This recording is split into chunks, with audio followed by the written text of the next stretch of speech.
Olá pessoal, estamos mais uma vez juntos estudando o Regimento Interno TRT-15, estamos finalizando o que foi previsto no edital acerca do Regimento Interno. A gente sabe que não foi cobrado na sua totalidade, não é? Hoje nós vamos falar sobre o artigo 48 e 49, que fala sobre a composição e as competências da primeira seção especializada em dissídios individuais. No vídeo anterior, nós tratávamos acerca da composição e competência da seção especializada em dissídios coletivos. No meu curso de 80 questões comentadas e inéditas deste regimento interno, que está disponível no site, nós trabalhamos muitas questões acerca dessas sessões especializadas e a primeira sessão especializada em dissídios individuais, ela será constituída de 13 desembargadores. Dentre eles está incluso o presidente. Muito cuidado com isso, porque a banca pode tentar confundir você, falando que a sessão especializada em dissídios individuais, a primeira sessão, será composta de 14. Cuidado, serão 13, dentre elas tem o seu próprio presidente. Essa sessão ela será presidida pelo desembargador eleito nos moldes do artigo 44 deste regimento ou, na sua ausência, pelo desembargador mais antigo da sessão. Então é importante que você tenha em mãos aí o artigo número 44 do Regimento Interno TRT-15 para descobrir a forma da eleição do presidente da primeira sessão especializada em dissídios individuais. O que preside a sessão de dissídios individuais, conforme prevê o artigo 44, olha só, presidirão as sessões de dissídios individuais os desembargadores eleitos pelos componentes do respectivo colegiado, cujo mandato será de 2 anos em período coincidente com a da administração do tribunal. E na ausência desse presidente de dissídio individual, será exercido pelo desembargador mais antigo daquela sessão. Tudo bem? Bacana. Parágrafo 2º. Como que se dará o funcionamento da primeira sessão de dissídios individuais? A sessão ela vai funcionar com a presença de mais da metade dos desembargadores que a integram, entre estes incluído o desembargador que a estiver presidindo, portanto o presidente daquela sessão, deduzidos os afastamentos legais e regimentais. Caso haja necessidade para a composição do quórum, será convocado um juiz substituto. Então, o que é mais importante de guardar aqui é que funcionará a primeira sessão de dissídios individuais com mais da metade dos desembargadores que assim compõem, lembrando que é composta de 13, então mais da metade desses 13 dá para funcionar aquela sessão. E está incluso o desembargador, que é o desembargador presidente daquela sessão. Tá bom? Parágrafo 4º. Somente os desembargadores participarão dos julgamentos dos incidentes de resolução de demandas repetitivas. Essa previsão do IRDR que nós chamamos, ela está prevista no Código de Processo Civil, que se você tiver com ele aberto aí, artigo 976 ao 987. Então vamos a ele, só para a gente ter ideia mais ou menos do que se trata, né? Então olha só, o capítulo 8, iniciando pelo artigo 976, trata desse IRDR e começa assim. É cabível a instauração de incidente de resolução de demandas repetitivas quando houver simultaneamente 1. Efetiva repetição de processos que contenham controvérsia sobre a mesma questão, unicamente de direito, né? Então há uma repetição, e risco de ofensa à isonomia e à segurança pública. Então, presente essas duas previsões, cabe a chamada IRDR, e somente os desembargadores participarão desses julgamentos. Tudo bem? E agora, para que nós possamos passar para as competências, vamos lá? A primeira competência da primeira sessão trata-se a primeira e a segunda tratam-se de remédios constitucionais. A número 1, habeas corpus contra os magistrados de primeiro e segundo graus, exceto a competência do Tribunal Pleno e do órgão especial, né? Então é como se fosse uma competência residual que sobra. Então julga habeas corpus contra os magistrados de primeiro grau. Assim como os mandados de segurança, que também é um remédio constitucional, tanto individual quanto coletivo, contra as decisões dos órgãos judiciários de primeiro e segundo graus, sempre que esteja sua matéria vinculado atos de apreensão de bens ou de restrição total ou parcial à sua utilização.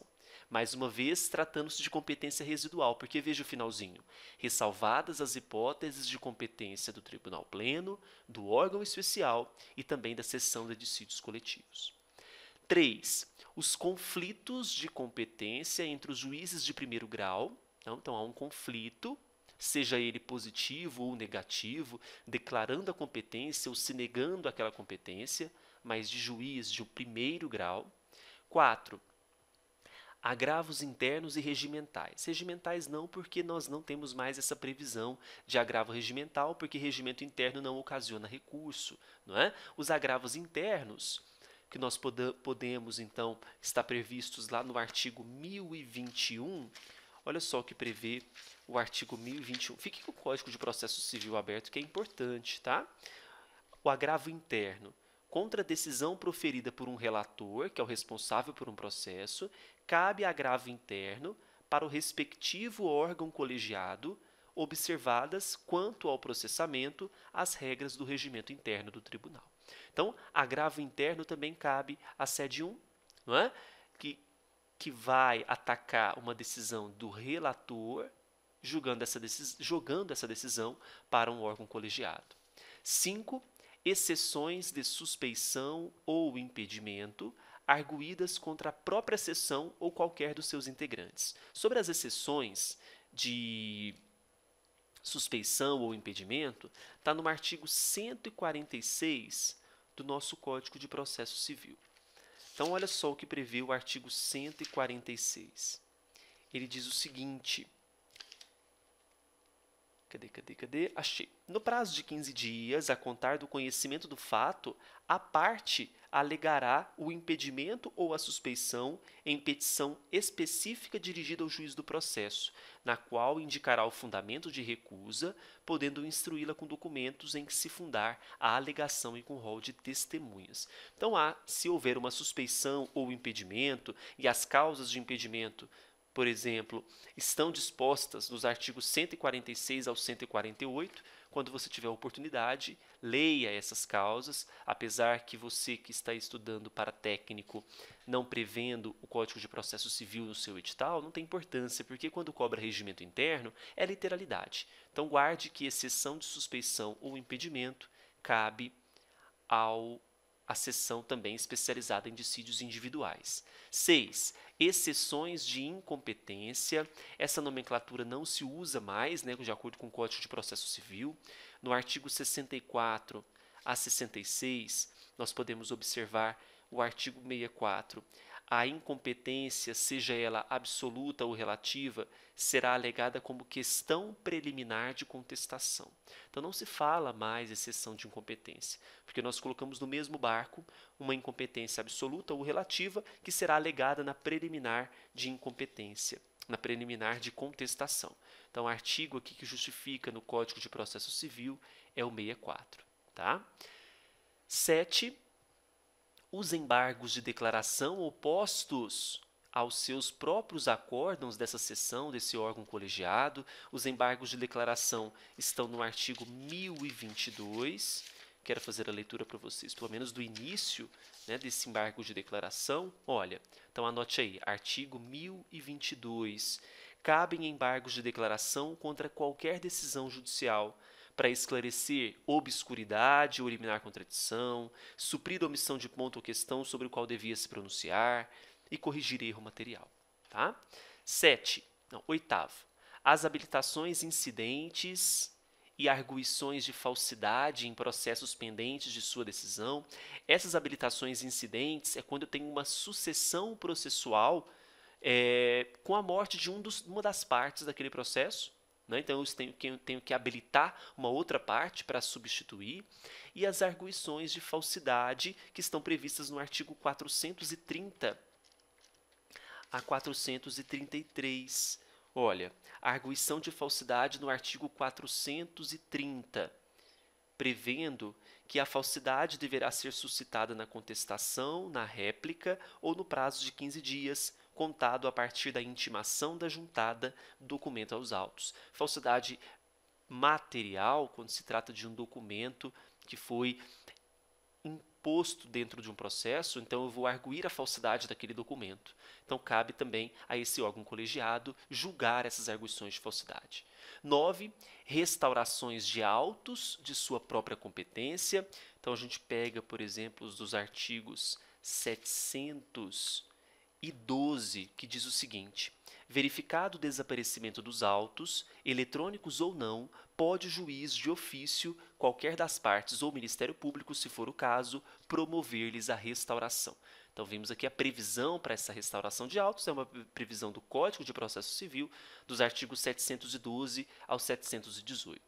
10. Recursos relativos aos mandados de segurança impetrados em primeiro grau de jurisdição em matéria de sua competência, revisão de tese jurídica firmada naquele incidente que nós falávamos, né, de resolução de demanda repetitiva, que está previsto dos artigos 976 em diante. Ok?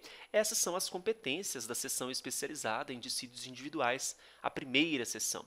Aí o parágrafo 1º fala ainda que as competências que estão previstas no artigo 47, parágrafo 1º, que é da seção especializada em dissídios coletivos, algumas dessas competências também se aplica à primeira seção especializada em dissídios individuais, assim como editar, modificar ou revogar pela maioria absoluta dos seus membros e sob a denominação de orientação jurisprudencial o verbete de sua jurisprudência. Então veja que a necessidade de maioria absoluta.